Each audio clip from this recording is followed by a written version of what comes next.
picked a good day to listen to the radio. I wish I was listening to this show right now. We got some good stuff. Steven Johnson is on the phone. He's written a book called How We Got to Now, celebrating the history and power of great ideas. We live in a place that, well, I guess it's a matter of opinion, but I think a lot of people probably would not live here in Florida if it wasn't for the invention of the air conditioner, right? Right. That's got to be part of how we ended up having so many people living in Florida. But that's just one thing. There's so many different things. When you, and every once in a while somebody will say, "What do you think is the greatest invention of all time?" You know, do you think it's plastic? I mean, it's something that other things were made out of, or anything like that. And of course, you could say something modern like the iPad or something like that. Steven Johnson has this book, and this is one that you're going to start reading and not stop reading, and you're going to wish there was more. It says here he's a best-selling pop science author. Pop science? What the heck does that mean? Pop science. A lot of fun, I think. He's the host of the PBS series How We Got to Now, and he's on the phone. It's an honor to say good morning. Steven Johnson. Good morning, Steven.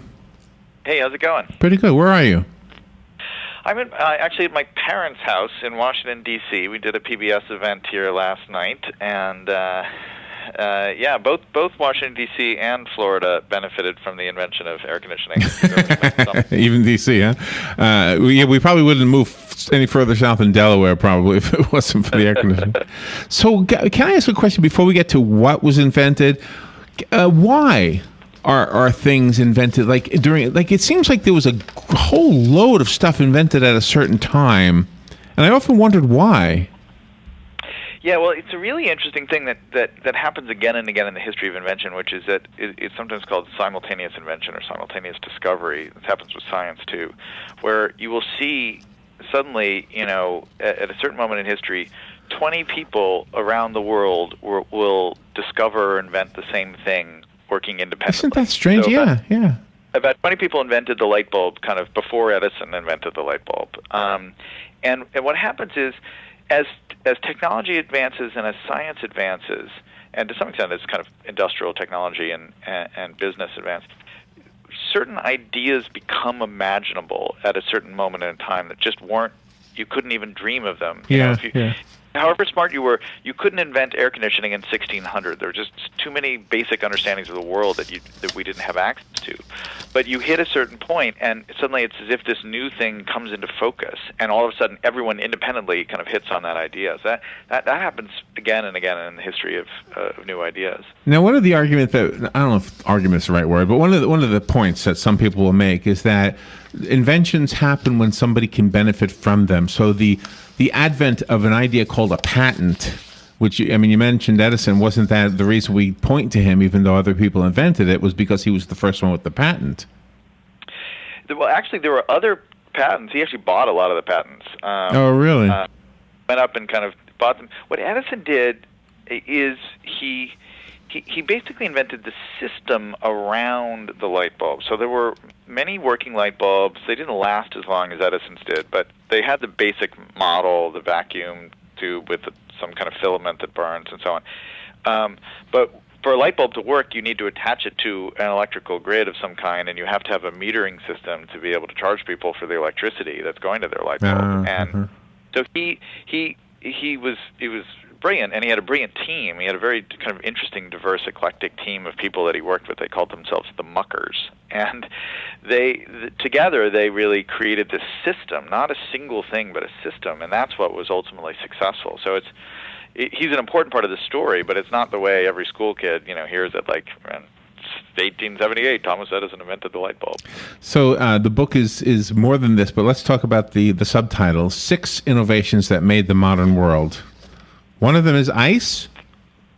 Cold, yeah. Cold. I mean, it begins with ice. So and ends with air conditioning, really. There's this crazy guy named Frederick Tudor who was a Bostonian born at the turn of the beginning around 1800, or he was a kind of teenager at 1800. And he got obsessed with this idea, partially from visiting the South, that he could take frozen lake water, cut it up into big blocks of ice, and ship it down to the southern states and to the Caribbean.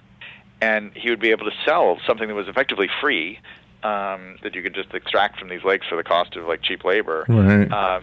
Be able to sell it in these places. I mean, you think about it in 1800, if you lived in in Jamaica or something, you have never seen ice in your whole life. It's never been that cold, and it doesn't, there's no way to artificially make it. And so he was like, people will pay, it'll be like gold, it'll show up and people will be amazed. And he was obsessed with this idea, and he went through a lot of kind of innovation to try and figure out how to keep the ice from melting. Yeah. As you carry chips, which you would think it would melt immediately, but if you prepare it properly and you get these big blocks of ice, it'll survive. And eventually he was able to ship it all the way to India and to Rio without it melting, which is amazing. But his biggest problem was when he showed up with big blocks of ice that hadn't melted Right. in these places, no one knew what to do with it. People were like, I don't care. Why do I need ice? We've been living here for thousands of years with no ice. Like, what's the deal? Yeah. And so he had to convince them that, ice cream and an ice-cooled drink and an ice bath on a hot summer day was refreshing. And I heard... And eventually succeeded. Go ahead. Well, I was going to say, I had heard, this is just me, that ice cream was something only kings had because the ice cream makers were employed by the king, and they had to go up into the mountains to make it where there was ice. So many of modern, not luxuries anymore, but just things that we take for granted were things 200 years ago that only the 1% aristocracy could enjoy. It's an amazing part of it, and ice is one of those things. So and that eventually then leads to air conditioning as people realize that there's a market for making things cold, and so people invent refrigeration and then invent air conditioning, and this is a big theme of the book, is these kind of crazy unintended consequences of an innovation like air conditioning. Air conditioning gets invented, and then after World War II, as home AC units begin to become popular, there's this massive, really the single biggest migration of human beings in the history of the United States to the south and to the Sun Belt. Florida had some people, but it was, it grew tremendously after the war. Arizona and Nevada, which had no people, developed cities like Phoenix and Vegas. Isn't that amazing?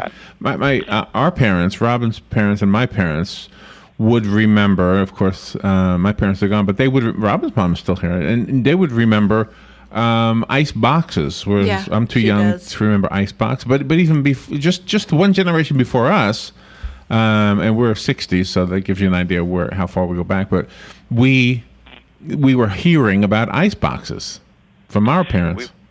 We just moved into a new place in Brooklyn that's an old brownstone that was built in 1880, and there is still an ice box. Is that right? Oh, wow. But you can see a little thing saying, like, it's got the brand of the ice company that would deliver ice there. I've used it now. It's my little wine cellar. You also give way to the misconceptions of who the people are that invent these type of things. Most people think that they're all scientists and they're people locked up in rooms, but you run the gamut from like actors inventing things. Yeah. It's just there's so many interesting characters. We really spent a lot of time trying to find the great people. And Hedy Lamarr, who was this Hollywood superstar in the late 30s and 40s and all these movies, and she had this like side career as an inventor, and she collaborated with this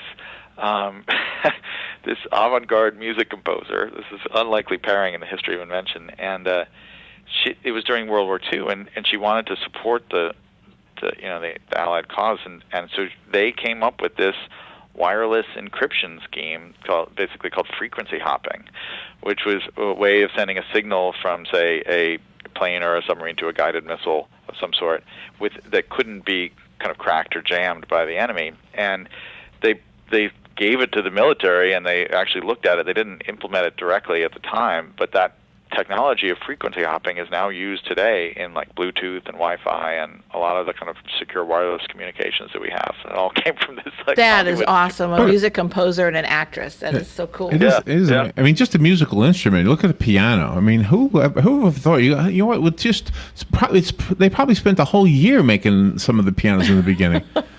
You have to get the wire and everything. Wow. Yeah. And then you hit this kind of interesting where there's a lot of tinkering around with what the instrument should be, and then you get to an agreement on what a piano is, and then pretty much it stops. we're still using designs that were pretty much finalized in 1650. Well, and even the separation of the notes. I mean, obviously, what we call the difference between a C and a C sharp, which is the smallest increment you can have in music, is really not the smallest increment in nature. I mean, you could have a smaller increment than that. Mm-hmm. A slide trombone is able to do the smaller increments. This is fascinating. Go on. Well, we just need to take a little break because we have a weather report, which is a good invention. But we'll take a little break and we'll be right back. I love this topic. I wish there were no weather breaks, but we have to do this. It's great. Part of what we do. How we got to now. Stephen Johnson will be right back after this. The weather is brought to you by myfwc.com. Safe boating is no accident. It'll be partly sunny and very warm today with a shower and thunderstorm around this afternoon, the high 86 to 90. Partly to mostly cloudy tonight with a shower or thunderstorm around, those 70 to 74. For tomorrow, variable cloudiness and not as warm with a shower or thunderstorm through the early afternoon hours, the high 81 to 85. For Sunday, mostly sunny and comfortable, highs in the 70s.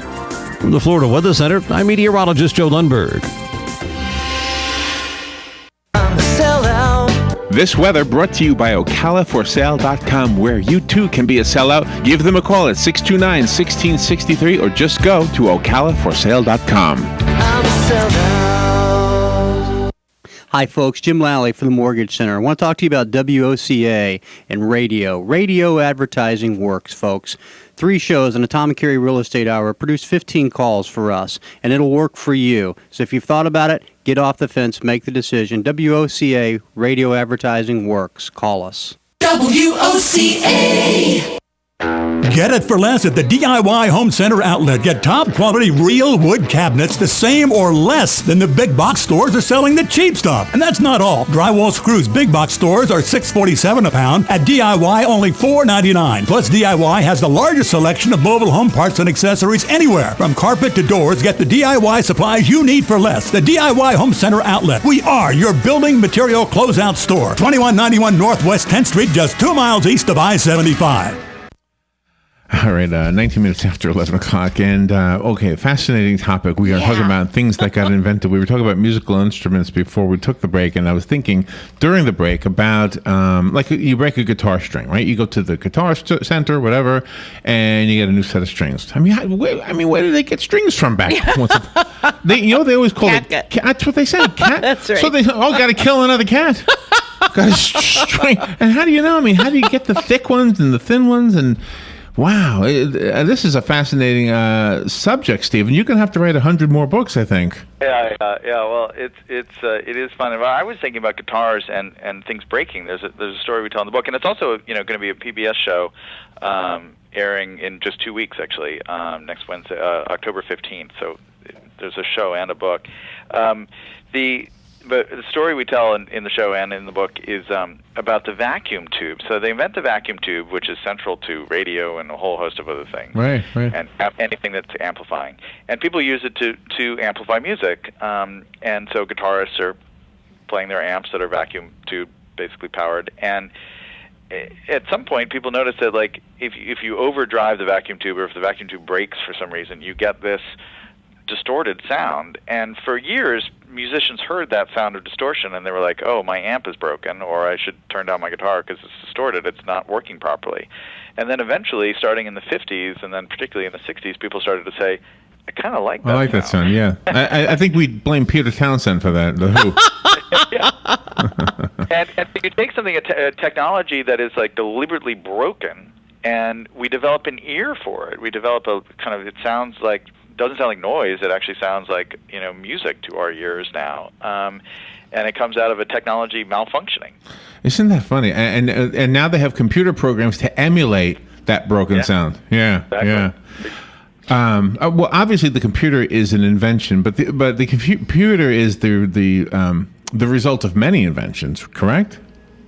Yeah, the computers and programming and other new technology, GPS and things like that shows up in the book and in the show, but we really wanted to have it be a history of things that we think of as being low tech, and not things that we obviously think of as being technology. So a lot of the ideas ultimately kind of led to computers. Like one of the things, we have an episode and a show and a chapter about clean drinking water. And you think of that in terms of, okay, we have clean drinking water. That was really important. We don't die of cholera when we drink water out of tap. That's a thing, and that's a big part of it. But also, if you go to a chip fabrication plant where they make microchips that are in your iPhone and your computer, they use what they call ultra clean water to get all the kind of dust off of these chips. And the water is so clean, it's pure H2O. It's so clean that it's not safe to drink, which is bizarre.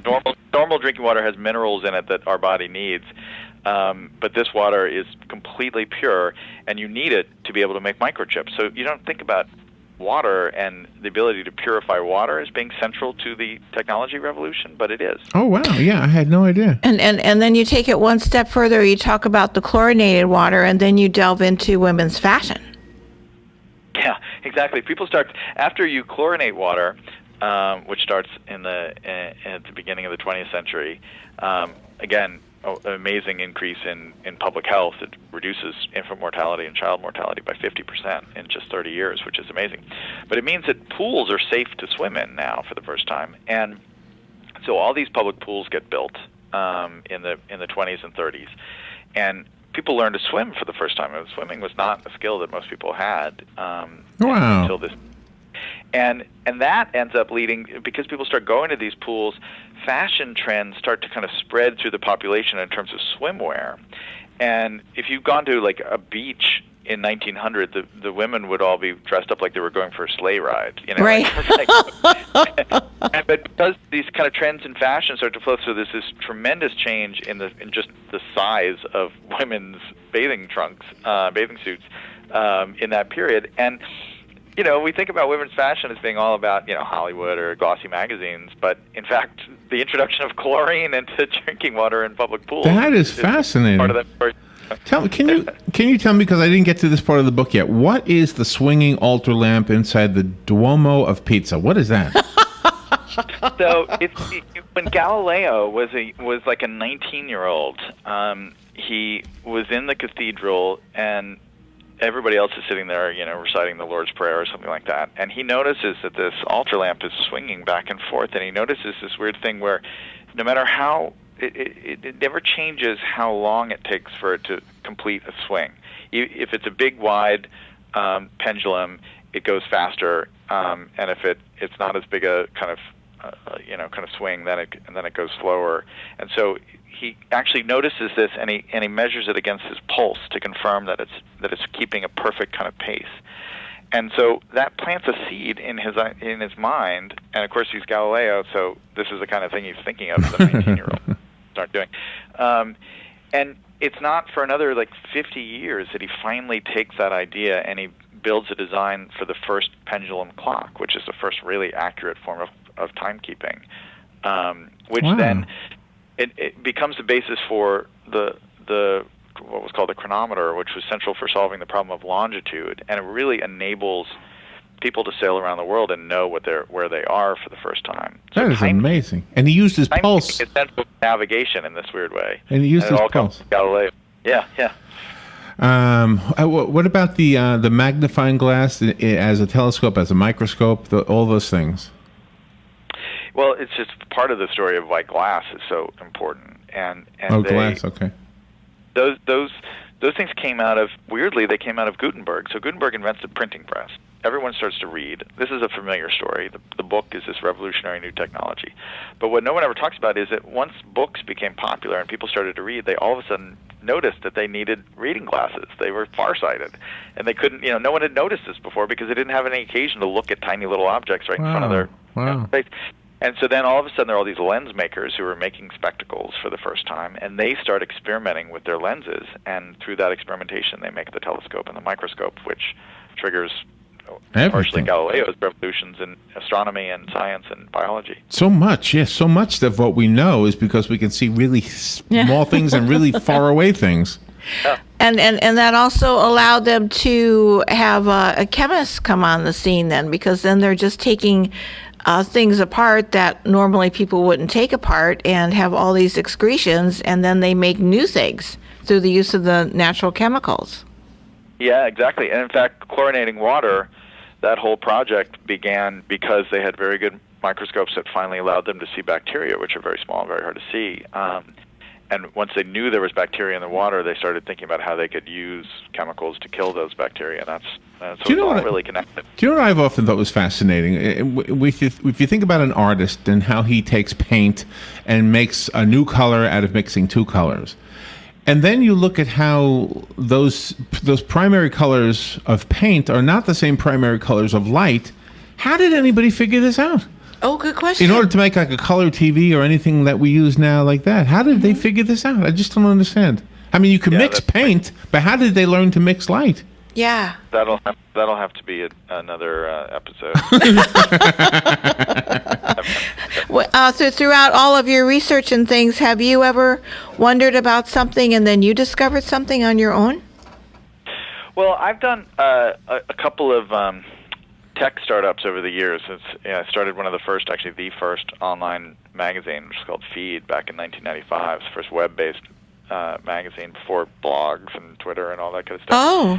So I've kind of bounced back and forth between, kind of doing new things with communications technologies, mostly with the web, and then writing about the history of innovation, which is fun. Is you get to kind of live in both worlds. You get to create things, but also like discover things in the past. Well, do you mind if I brag? I did discover something. I wouldn't mind sharing it with you. I've heard it said that there are no coincidences, and I discovered the one actual coincidence, because I don't believe this applies, that there are no coincidences. The brain is 18 inches away from the stomach. Mm-hmm. The same as a large pizza. I think that is a coincidence. There's a Nobel in your future. This is a great book, and I love this conversation. And I want to give it. Well, no, I'm not sure. I don't want to give away the book, but I will give away the book. It is called "How We Got to Now: Celebrating the History and Power of Great Ideas: 6 Innovations That Made the Modern World." I will give this hardcover book away, filled with photographs, by the way. It is wonderful. Written by Stephen Johnson. Call me if you want the one I have. And then Stephen's going to tell us how we can go buy it. Let me give this one away first. Good morning. You've got the book. Who's this? Hey, this is Bill. Bill, do you know where we are? Yeah, you're in the mall now, right? We're in the mall, right by the outside of the food court, not inside the mall. Right, yeah. Okay, you got it. It'll be. What's the first letter of your last name? C. C? C. Uh-huh. Okay, you got it, Bill. Great, thanks, Larry. Thank you. Stephen, do you have a website? Yeah, Stephen Berlin Johnson, and also we have a great website to kind of companion for the show with new innovations for profiling at howwegettonext.com. Oh, really? Oh, nice. Okay, and I got to check out the PBS show. Is it online? Can I watch it online? It will be, and it's airing October 15th at 9 p.m. For special 2-hour premiere, and then Wednesdays at 10 after that. Oh, well, nice. Good luck with everything you're doing. You have hit on a topic that I think everybody is going to love. Stephen, thank you for being on the show with us today. Have a great weekend. My pleasure. Thanks, guys. All right, we'll be right back.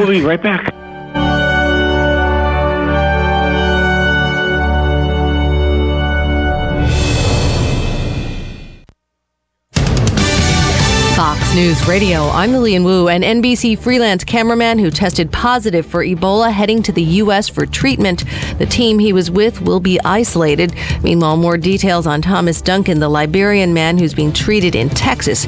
He was asked on a questionnaire whether he had any contact with an Ebola patient. Authorities say that on that question, Mr. Duncan answered no. And because at the time he displayed no fever, showed no outward symptoms of Ebola, he was allowed to board the plane and consequently made it to Dallas, Texas before he became ill. Fox's Jonathan Sari. The September jobs report out showing unemployment falling to 5.9%. But there are some caveats to that. For example, the unemployment rate fell for a couple of reasons. Yeah, more people found work, but there's also fewer people actually in the labor market looking for a job, and that's not a good thing. Fox Business Network's Rich Edson, Fox News. We report, you decide.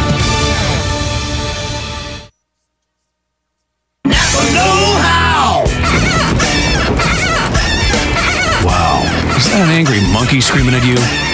Nope, it's your windshield wipers. And they're literally crying out for you to replace them. Lucky for you, Napa now has 30% off select visibility products. That's 30% off wiper blades, headlight bulbs, and more. So cut all the monkey business and conquer the job with Napa Know-How. At participating Napa Auto Parts stores while supplies last. Offer expires 10/31/14. What's the secret to great business trips? Choice Hotels, where you'll find everything a business traveler needs, like a generous rewards program. And right now, when you take 2 separate trips at Comfort Inn or any Choice Hotel, you can earn 1 night free. Stay for business at Choice Hotels and book now at choicehotels.com. Great endings begin here.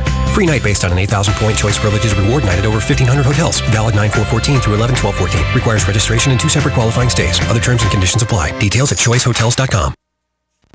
Hospice of Marion County has an urgent need for volunteers to share a conversation with someone, run errands, hold someone's hand. All you need is a willingness to help others. Our volunteers believe the blessings they receive far exceed the services they offer. Will you consider serving, caring, and making a difference? Call today, 873-7441. Hospice of Marion County, making more moments of life possible. Special Olympics of Marion County is holding 2 fundraising events that will delight NFL fans. Miami Dolphins running back Don Nottingham, also known as the Human Bowling Ball, has announced that over a dozen of his NFL buddies will be participating in 2 Special Olympics fundraisers in Marion County. The first is on Friday, October 3rd from 6 till 10 p.m. at Jumbo Lair. It's a dinner complete with an open bar and decadent desserts and an opportunity to chat and hang out with some of professional football's biggest stars. Then on Saturday, October 4th, the NFL champions will play golf at a tournament in Silver Spring Shores with an after-game bash with fans at the 19th hole. To learn more or to get tickets for either event, call Maria Roman at 352-462-0380. This message brought to you by your friends here at The Source, WOCA. Here are today's headlines from The Source, WOCA. A suburban West Palm Beach man put a 2-year-old child in a laundry dryer and was arrested on the charge of aggravated child abuse. Christian Echeverria, who is 27 years old, was arrested Wednesday by Palm Beach County Sheriff's deputies. According to an arrest report, Echeverria was caring for the Royal Palm Beach boy the night of September 19th. At one point in the evening, another person at the house heard crying coming from the dryer, but was told by Echeverria that nothing was in there. The person opened the door of the dryer only to find the child in there crying. The person told deputies the dryer was not on at the time. An investigation began when a caregiver discovered that the boy had several bruises when she picked him up on September 20th. The boy was taken to a Wellington hospital and held for observation for 2 days. A doctor noted that the boy's bruises appeared to be inflicted injuries. Echeverria remains in the Palm Beach County Jail in lieu of a $25,000 bond. Wildwood police and fire officials cordoned off a 350-foot perimeter around its school and other nearby areas yesterday afternoon after a 750-pound tank at Suburban Propane sprung a leak. No evacuations were ordered, but Wildwood middle and high school students were locked down. School buses as well as other traffic around the Main Street propane business were still being rerouted at 4:30 p.m. yesterday as officials tried to cap the leak, according to Police Captain Paul Valentino, who remained on the scene. Valentino said a maintenance worker was doing some work on the tank at about 1:30 p.m. when it started leaking. Valentino added that it isn't clear how long it will take to fix the tank, but it is a slow leak and officials do not believe it poses any danger to residents. According to its website, Suburban markets and distributes a diverse array of products specializing in propane, fuel, and refined fuels. Suburban maintains operations in 41 states, including 5 other similar facilities in Florida. Central Florida's STEM Alliance is recognizing 19 students and 3 teachers, all from Marion County Public Schools, for achievements in math and science, formerly known as the PRISM Awards, with PRISM standing for Promoting Regional Improvement in Math and Science. These cash awards spotlight teachers and students for their commitment to learning, specifically in the math and science fields. This year's Marion County STEM Alliance teachers include Vicki Ambrose, a science teacher at Dr. N.H. Jones Elementary, Sandra Crusher, a science teacher at Liberty Middle, and John Jacobs, a math teacher at North Marion High School. These teachers each receive a $250 check and crystal engraved award. Student cash prizes range from $25 to $100. Marion County students and teachers will be recognized at the October 28th Marion County School Board meeting here in Ocala. Working smoke alarms save lives. Test yours every month. This is the message Ocala Fire Rescue and the National Fire Protection Association will be sharing with the community during the month of October, the month during which Fire Prevention Week, October 5th through 11th, is celebrated. Like other alarms, smoke alarms are such a common item in American homes that their functioning is often taken for granted, leaving the homeowners with a false sense of security. It is a fact that working smoke alarms cut the risk of dying in home fires in half. However, proper maintenance and upkeep of the alarms is absolutely essential. This month, Ocala Fire Rescue will be visiting local schools to promote working smoke alarms save lives in an attempt to inform children about the importance of smoke alarms and the roles these play in the home. To obtain a complimentary smoke alarm and installation of it, please contact Ocala Fire Rescue at 629-8306. And those are the headlines from The Source, WOCA 96.3 FM and 1370 AM. The weather is brought to you by myfwc.com. Safe boating is no accident. It'll be partly sunny and very warm today with a shower and thunderstorm around this afternoon, the high 86 to 90. Partly to mostly cloudy tonight with a shower or thunderstorm around, those 70 to 74. For tomorrow, variable cloudiness and not as warm with a shower or thunderstorm through the early afternoon hours, the high 81 to 85. For Sunday, mostly sunny and comfortable. Highs in the 70s. From the Florida Weather Center, I'm meteorologist Joe Lundberg. Who would you feed if you had 50 chicken sandwiches from Chick-fil-A? WOCA and Chick-fil-A in the Paddock Mall have teamed up to reward one organization with 50 chicken sandwiches as a way of saying thanks for the great work that organization is doing in our community. And we need your help. See, there are so many great people doing great things that we need nominations. You can nominate your own organization or any organization you choose. Simply send an email to WOCA@WOCA.com. And in 350 words or less, tell us why the organization you are nominating should receive 50 free chicken sandwiches from WOCA and Chick-fil-A at the Paddock Mall. We'll review your nominations and then select one deserving organization each month. We'll announce the winner and even read the winning